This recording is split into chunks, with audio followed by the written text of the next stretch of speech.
Hello everyone, welcome to Elementary Gyan. In this video we are going to discuss the strength of acids and bases. Acids and bases क्या होते हैं ये तो हम जानते ही हैं. तो पहले हम acids की strength डिस्कस करेंगे and then the strength of bases will be discussed. तो चलिए स्टार्ट करते हैं acids के साथ.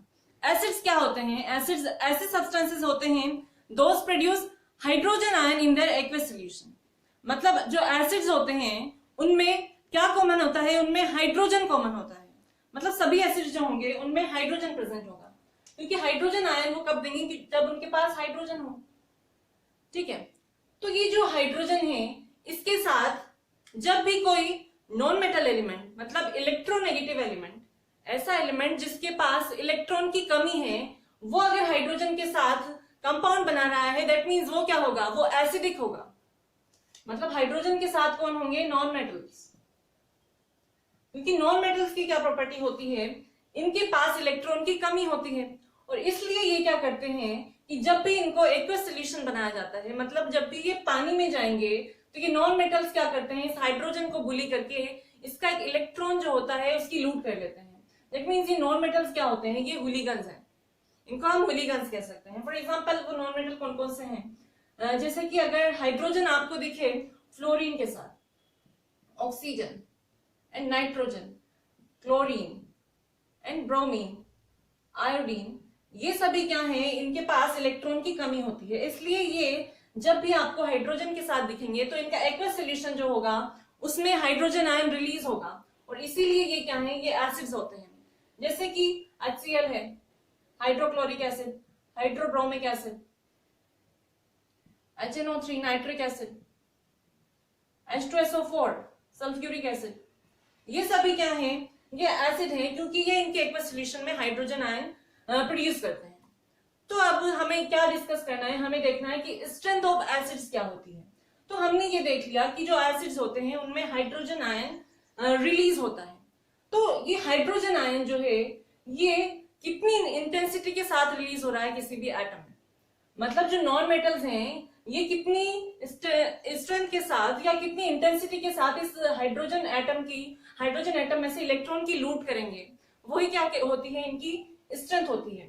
और इस स्ट्रेंथ के अकॉर्डिंग जो एसिड्स हैं उनको टू टाइप्स में कैटेगराइज किया जाता है. Those are strong acid and weak acid. तो अब इनका मीनिंग समझिए, स्ट्रॉन्ग एसिड और वीक एसिड्स क्या होते हैं.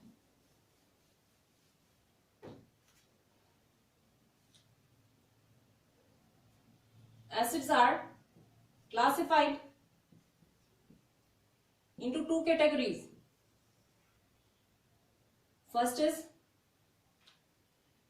strong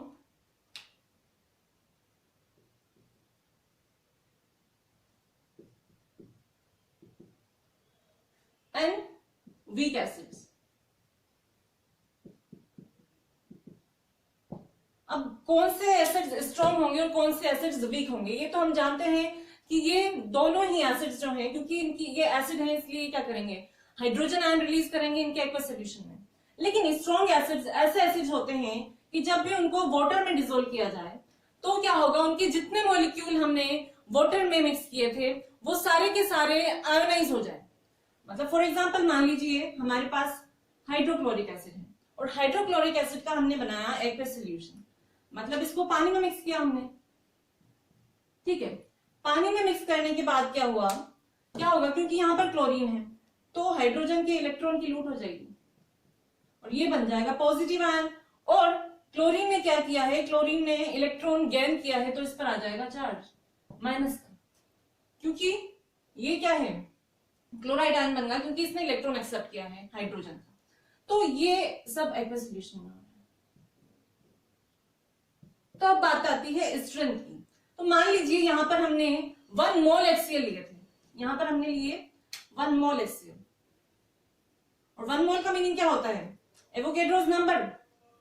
या फिर हम इसको पूरा लिखें 6.022 into 10 to the power 23 molecules of HCl. ठीक है, 1 मोल में इतने सारे मॉलिक्यूल्स होंगे इस HCl के. या फिर 1 मोल में अगर हम ग्राम्स में बात करें तो कितने ग्राम होगा? ये होगा 36.5 ग्राम. यही इसका मॉलिक्यूलर मास होता है. तो जब हम इतने ग्राम HCl वाटर में डिसोल्व कर रहे हैं, तो उस वाटर में जो हाइड्रोजन आयन बनेंगे वो भी कितने ही बनने चाहिए, वो भी 1 मोल बनने चाहिए, और क्लोराइड आयन भी 1 मोल ही होगा। देखिए आप यहाँ पर 1 मोल HCl है, तो हर एक मॉलिक्यूल से क्या निकलेगा, एक हाइड्रोजन आयन निकलेगा, एक HCl से एक हाइड्रोजन निकलेगा, और 2HCl से 2 हाइड्रोजन निकलेंगे। ठीक है, गॉट इट। नाउ अगर हम इतने मॉलिक्यूल ले लें 6.022 into 10 to the power 23 molecules of HCl, तो कितने मॉलिक्यूल निकलेंगे हाइड्रोजन के, इतने निकलेंगे, Avogadro's number.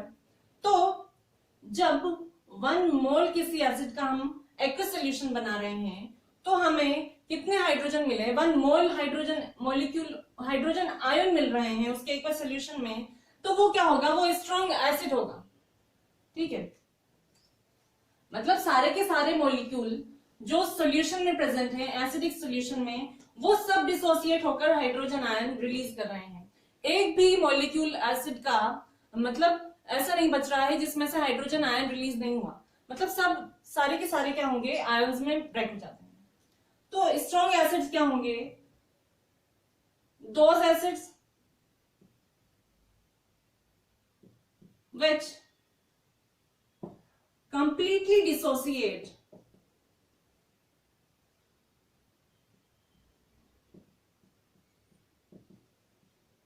in their aqueous solution are known as strong acids.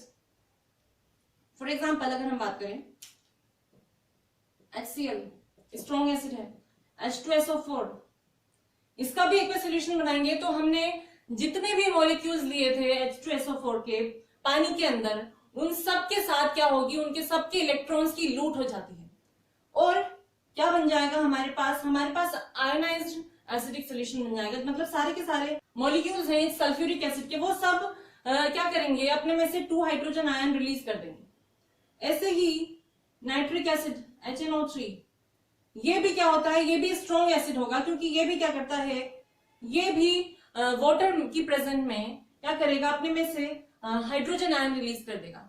जितने मॉलिक्यूल्स आप इस एसिड के लोगे सारे के सारे डिसोसिएट होकर हाइड्रोजन आयन रिलीज करेंगे। दैट मींस एक भी मॉलिक्यूल ऐसा नहीं बचता है जो अनडिसोसिएटेड हो, इसलिए ये क्या होगा, ये भी स्ट्रॉन्ग एसिड है। HBr, HI, ये सभी क्या है, स्ट्रॉन्ग एसिड होंगे। ठीक है, अब वीक एसिड्स की बात आती है, तो वीक एसिड्स कौन से होंगे, वीक एसिड्स, स्ट्रॉन्ग एसिड तो क्या हो रहे थे, कंप्लीटली डिसोसिएट हो रहे थे उनके एक्वस सॉल्यूशन में, लेकिन वीक एसिड्स क्या होते हैं, वीक एसिड्स पार्शियली डिसोसिएट होते हैं। और ऐसा क्यों होता है, इसका रीजन अभी हम समझेंगे। अगर हम बात करें कार्बनिक एसिड की, तो कार्बनिक एसिड क्या है, ये एक वीक एसिड होता है, क्योंकि इसमें हाइड्रोजन के साथ कार्बन प्रेजेंट है, और कार्बन प्रेजेंट है मतलब ऐसे एसिड्स जो ऑर्गेनिक एसिड्स हैं वो सभी क्या होते हैं, वीक एसिड्स होते हैं। और ये जो स्ट्रॉन्ग एसिड हैं वो क्या होते हैं, मिनरल एसिड, मतलब ऑल मिनरल एसिड्स आर, जिन्हें मिनरल से ऑब्टेन किया जाता है वो क्या होंगे, वो स्ट्रॉन्ग एसिड्स होंगे, एक्सेप्ट H2CO3, ये भी मिनरल से ही बनता है हालांकि, लेकिन इसमें कार्बन प्रेजेंट है, इसलिए ये क्या होता है, ये वीक एसिड होता है। अभी हम इसका रीजन डिस्कस करेंगे डिटेल में। All mineral acids are strong acids.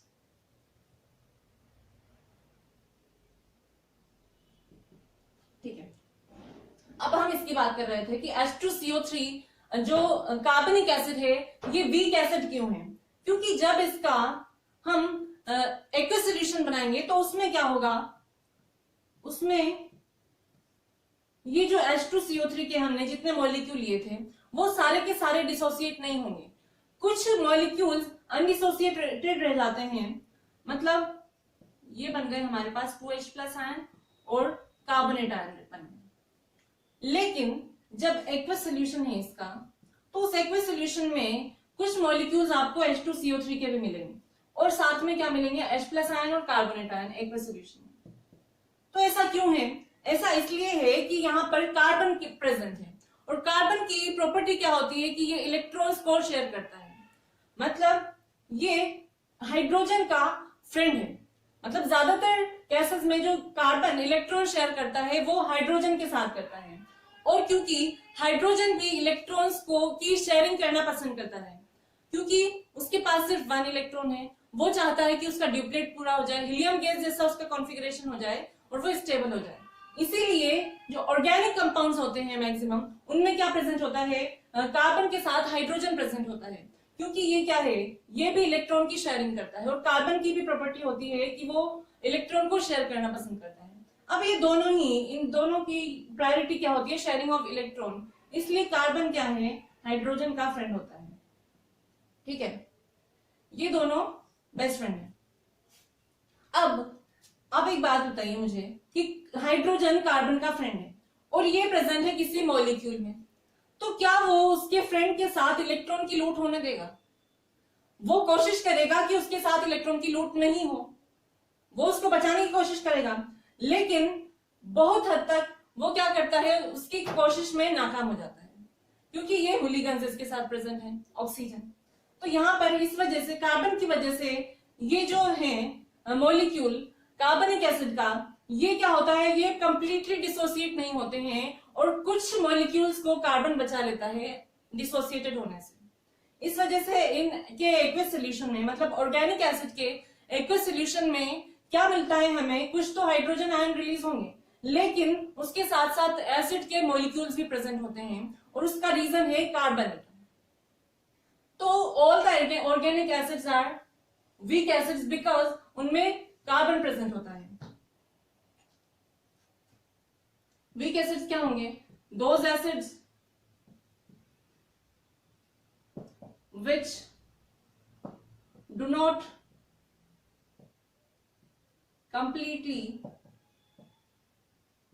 ionized or dissociated in their aqueous solution are weak acids। तो जितने भी ऑर्गेनिक एसिड्स हैं, फॉर एग्जांपल अगर हम बात करें मिथेनोइक एसिड,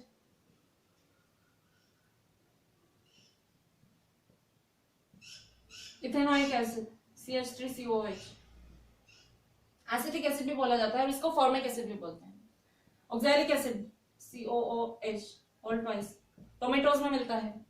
ठीक है, तो ये ऑर्गेनिक एसिड्स हैं, क्योंकि इन सब में कार्बन प्रेजेंट है और कार्बन प्रेजेंट है इसलिए ये क्या होंगे, वीक एसिड्स होंगे। मतलब अगर हम इसकी बात करें एसिटिक एसिड की, तो CH3COOH को जब एक्वस सॉल्यूशन बनाया जाएगा तो ये इस एक्वस सॉल्यूशन में, मतलब पानी की प्रेजेंट में कंप्लीटली डिसोसिएट नहीं होगा और एसिटेट आयन तो देगा, लेकिन जितने हमने इसके मॉलिक्यूल लिए थे उतने नंबर ऑफ हाइड्रोजन आयन हमें नहीं मिलेंगे, क्योंकि ये कार्बन जो है ये इसका प्रोटेक्शन करता है ताकि उसका इलेक्ट्रॉन जो है उसकी लूट ना हो पाए, लेकिन ये नाकामयाब रहता है बहुत हद तक। मतलब अगर हमने यहाँ पर 1 मोल लिया था तो उसमें से 80% तो कम से कम आयनाइज हो ही जाते हैं, मतलब 0.8 मोल तो हमें जो हाइड्रोजन आयन है वो मिल जाते हैं। तो ये थे वीक एसिड्स। अब बेसिस की हम बात करते हैं कि बेसिस की स्ट्रेंथ से क्या मीनिंग है।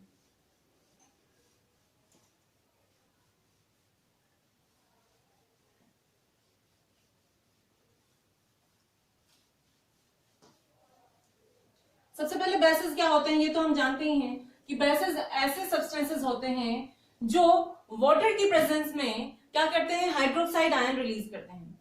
हाइड्रोक्साइड आयन होता है OH- आयन।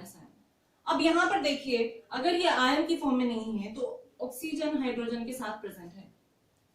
अब ऑक्सीजन हाइड्रोजन के साथ प्रेजेंट है, दैट मींस ये क्या है, इसके साथ लूट हो जानी चाहिए अगर पानी में ही जाएगा तो, क्योंकि ये होलिगन है ऑक्सीजन, इसके पास इलेक्ट्रॉन की कमी होती है, बहुत ज्यादा भूख होती है और ये क्या करेगा, ये इस हाइड्रोजन को बुली करके इसका इलेक्ट्रॉन लेना चाहेगा। लेकिन अगर इसको कोई ऐसा एलिमेंट मिल जाए जिसके पास एक्स्ट्रा इलेक्ट्रॉन है और वो खुद आकर उसको डोनेट करे कि भैया मेरा इलेक्ट्रॉन ले लो, तो वो क्या करेगा, इसको छोड़ देगा और इसकी बख्शिश हो जाएगी। ठीक है, तो मेटल ऐसे एलिमेंट्स होते हैं जिनके पास एक्स्ट्रा इलेक्ट्रॉन्स होते हैं, उनके वैलेंस शेल में क्या होते हैं, इलेक्ट्रॉन्स ज्यादा होते हैं और वो क्या चाहते हैं, वो अपना ऑक्टेट पूरा करना चाहते हैं, इसलिए वो क्या करेंगे, अपना इलेक्ट्रॉन डोनेट कर देते हैं इस ऑक्सीजन को। तो मेटल हाइड्रोक्साइड जो होंगे वो क्या होते हैं, वो बेसेस होते हैं, क्योंकि मेटल हाइड्रोक्साइड का जब एक्वस सोल्यूशन बनाया जाता है तो ये आयोनाइज हो जाते हैं। मतलब मेटल क्या करेंगे, अपने में से इलेक्ट्रॉन डोनेट कर देंगे और यहां बन जाता है OH माइनस आयन, क्योंकि इसने इलेक्ट्रॉन इससे रिसीव किए हैं। तो ये इस तरह से जो कंपाउंड्स बनते हैं, मतलब मेटल के साथ हाइड्रोक्साइड प्रेजेंट होगा तो वो क्या होंगे, वो एक्वस सोल्यूशन में हाइड्रोक्साइड आयन देंगे, इसीलिए इनको कहा जाता है बेस। ठीक है। नाउ अब बेसिस की स्ट्रेंथ से क्या मीनिंग है, स्ट्रेंथ ऑफ बेस।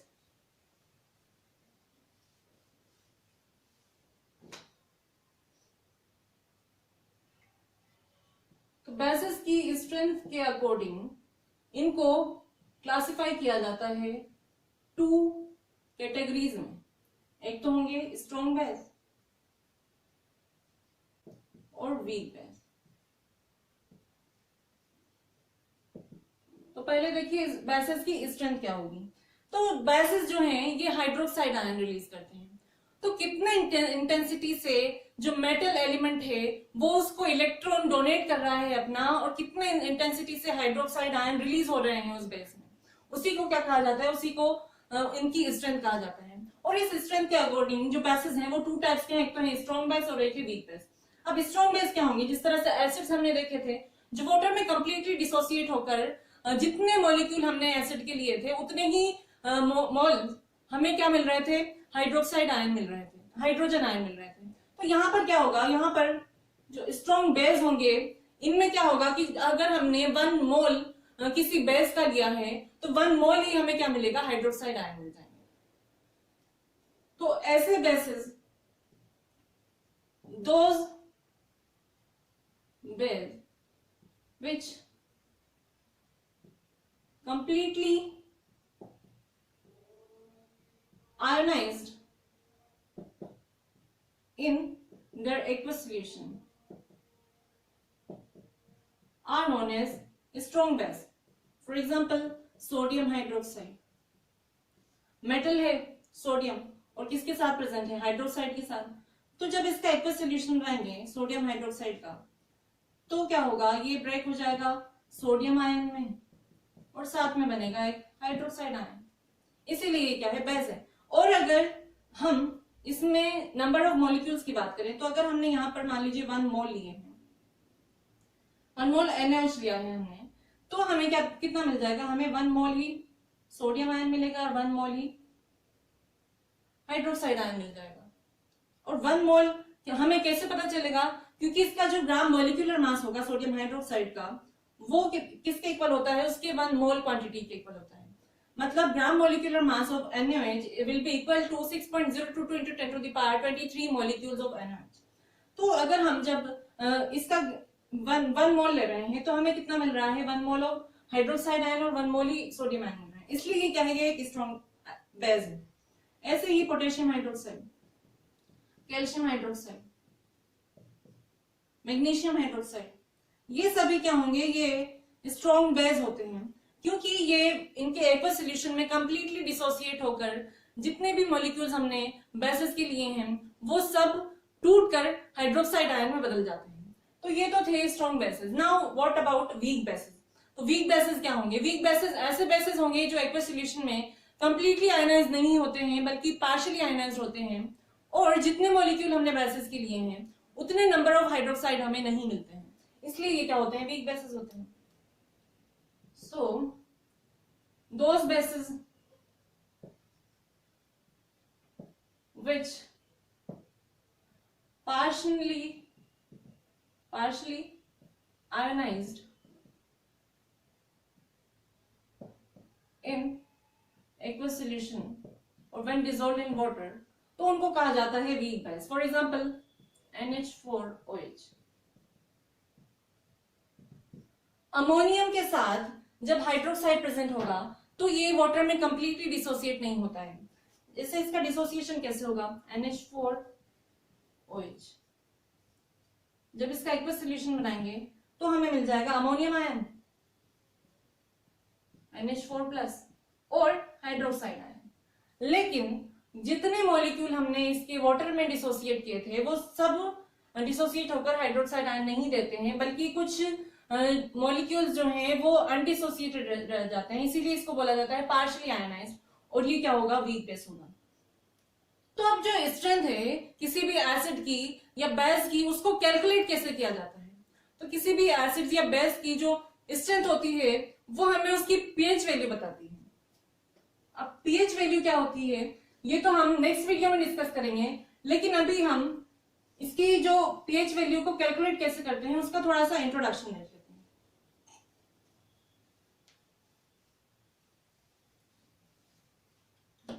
अच्छा, आप ये जानते होंगे कि जो वाटर है जब इसको डिसोसिएट किया जाता है तो हमें क्या मिलता है, हाइड्रोजन आयन और हाइड्रोक्साइड आयन।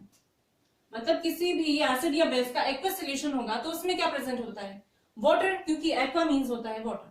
तो वाटर के साथ जब भी कोई सब्सटेंस डिसॉल्व है एसिड या बेस तो उसको बोला जाता है एक्वस सॉल्यूशन। अब ये जो वाटर है ये डिसोसिएट होता है तो हमें मिलता है हाइड्रोजन आयन और हाइड्रोक्साइड आयन।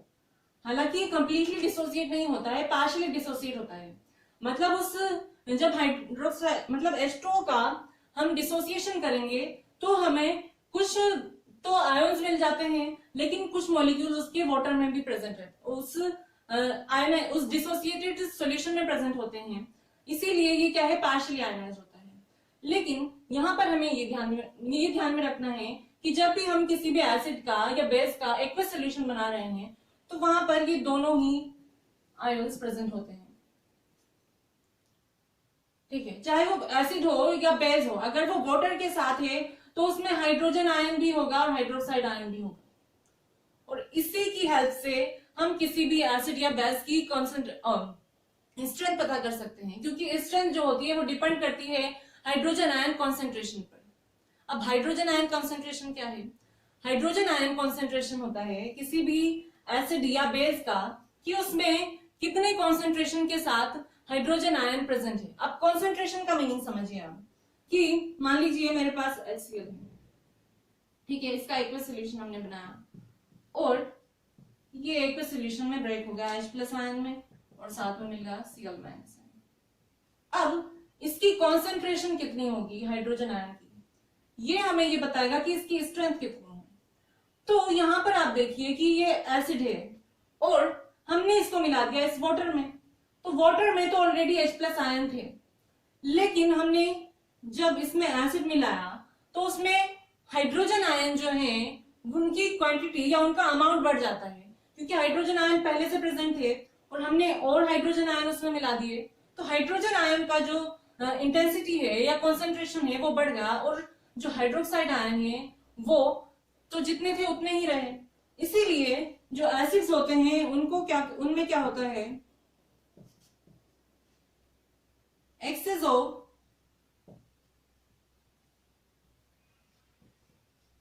हाइड्रोजन आयन, और इसीलिए इनमें हाइड्रोजन आयन की कॉन्सेंट्रेशन जो होती है वो ज्यादा होती है। वाइल बेसिस जो होते हैं, जैसे हम NaOH की बात करें, तो जब सोडियम हाइड्रोक्साइड एक्वस सॉल्यूशन में डिसोसिएट होगा तो हमें क्या मिलेगा, कौन कौन से आयन बनेंगे, एक तो सोडियम आयन और बन जाएगा एक हाइड्रोक्साइड आयन। तो एक्वस सॉल्यूशन में मतलब H2O की प्रेजेंस में ये क्या करता है, आयंस में बदल जाता है और टूटकर कौन सा आयन देता है, ये हाइड्रोक्साइड आयन। तो वाटर में ऑलरेडी कौन कौन से आयन प्रेजेंट है, एक तो हाइड्रोजन आयन है और एक ही हाइड्रोक्साइड आयन। मतलब हाइड्रोजन आयन तो जितने थे उतने ही रहे, लेकिन जो हाइड्रोक्साइड आयन है ये इस बेस में से और निकल के इस वाटर में एंड हो गए, तो इसकी कॉन्सेंट्रेशन बढ़ गई यहाँ पर।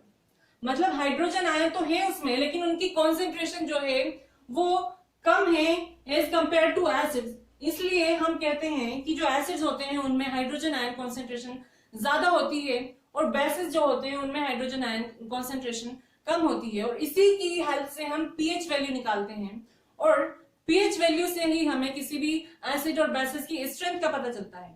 अब पीएच वैल्यू कैसे कैलकुलेट करनी है ये हम नेक्स्ट वीडियो में डिस्कस करेंगे। अगर आपको इससे रिलेटेड कोई भी डाउट है तो आप कमेंट सेक्शन में कमेंट करके पूछ सकते हैं। तो मिलते हैं नेक्स्ट वीडियो में। अगर आपको वीडियो अच्छी लगी हो तो please like and share and also subscribe to my channel elementary Gyan. Thank you.